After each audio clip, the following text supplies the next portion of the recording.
The Knicks were down by 29 points in game four of the NBA Finals, and they ended up winning the game.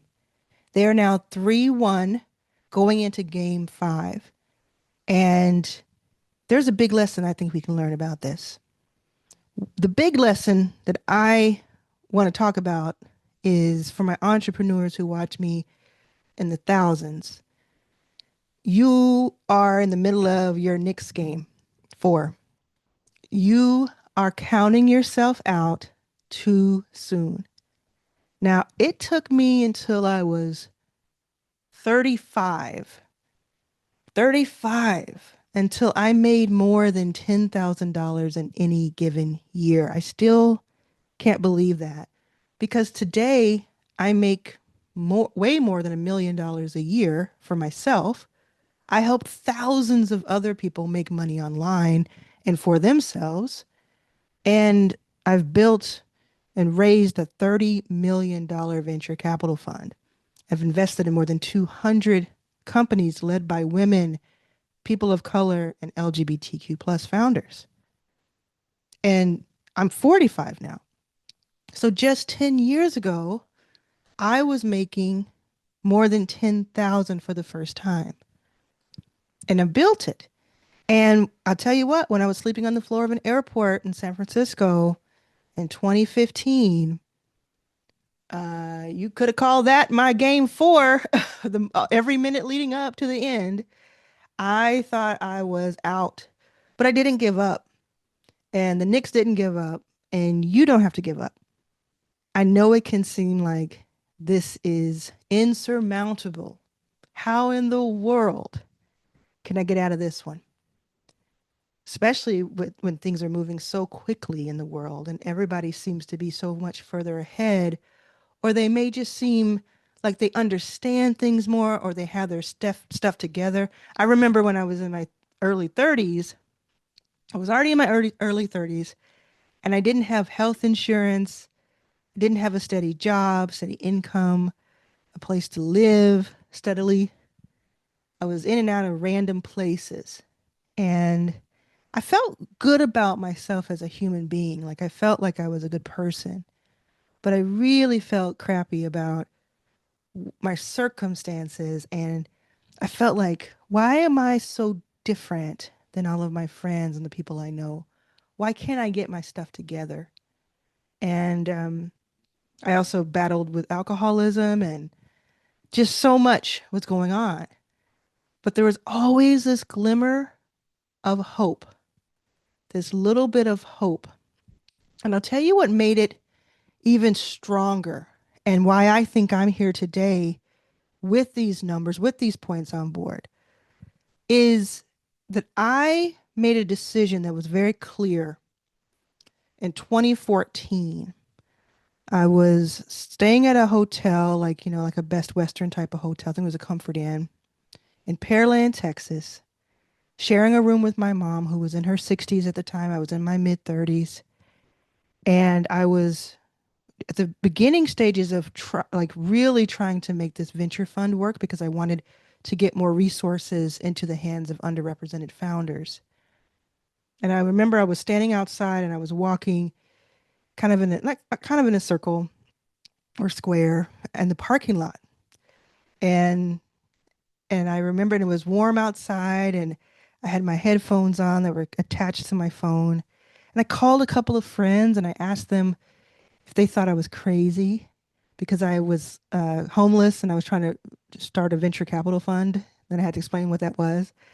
And then I said, should I just get a job or what should I do? And, it's not that I hadn't tried to get a job. I applied for 100 jobs from 2013 to 2015. Um, it was just a lot going on. I didn't have the right clothes and the right hair and the right transportation and a home address and just a lot of things that kept piling on. And I just didn't get these gigs. And or the person or the place didn't think I was qualified.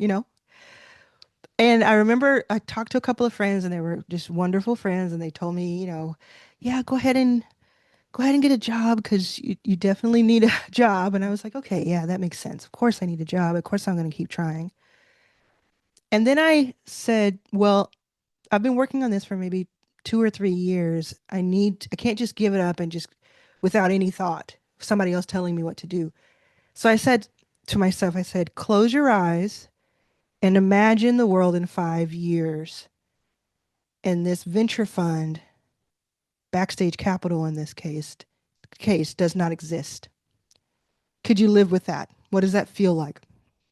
So I closed my eyes in this parking lot with my headphones and my earbuds in, and I thought about it and I imagined it, and my eyes just shot open.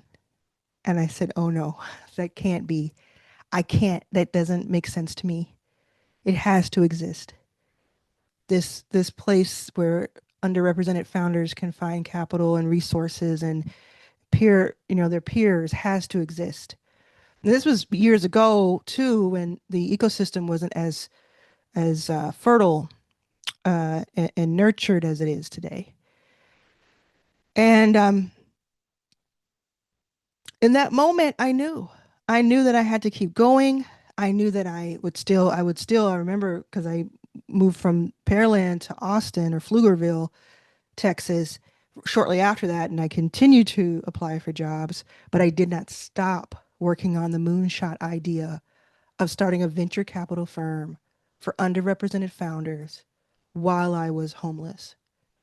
And I just kept going and going and one foot in front of the other. And I'm in quarter 3 and then I'm in quarter 4 and things are just looking so bad, but things are starting to turn around. And then bam, I have 4 books, okay? The first 2 books, and this is all within 6.5 years. The first 2 books, It's About Damn Time and Your First Million, that you can get anywhere that you buy books. They tell this story. That's how big of a story it is. That's how much there is to it. So I won't do it justice in just a couple of sentences, but I will say that things turned around for me. And through grit and determination and vision and getting it wrong and being wrong in public and being embarrassed in public and being shamed in public and just going and going and going, I did it. I did what I set out to do, which is start this venture fund, which is raise money for it, and which is to deploy it, meaning put that money out to work. And over the next few months and years, you'll see the results and the fruit of that labor. And I will share it with you as it happens. Lots of great stuff happening behind the scenes, but I will continue to share it with you. And I need you to know because I work with thousands of entrepreneurs every single day inside of my free membership, Your First 5K, which you can join. The link is below. You're welcome to come in through my other memberships, my other, inner circle and Arlan's All Access, and just working with founders who I consult. I see it. I see it on your faces. I hear it in your voice. I see it in your posts. I see it in your comments. You're tired. You're burnt out. You're deflated. You feel like you have something very special and worthwhile, but you don't know when that break is going to happen, and you don't know if you're going to see it because you don't know if you're going to have the stamina to stick with it long enough. And I'm telling you, you're in your fourth quarter and things are looking up. And I'm imploring you, I'm begging you to stay with it because someone out there in the world needs you to.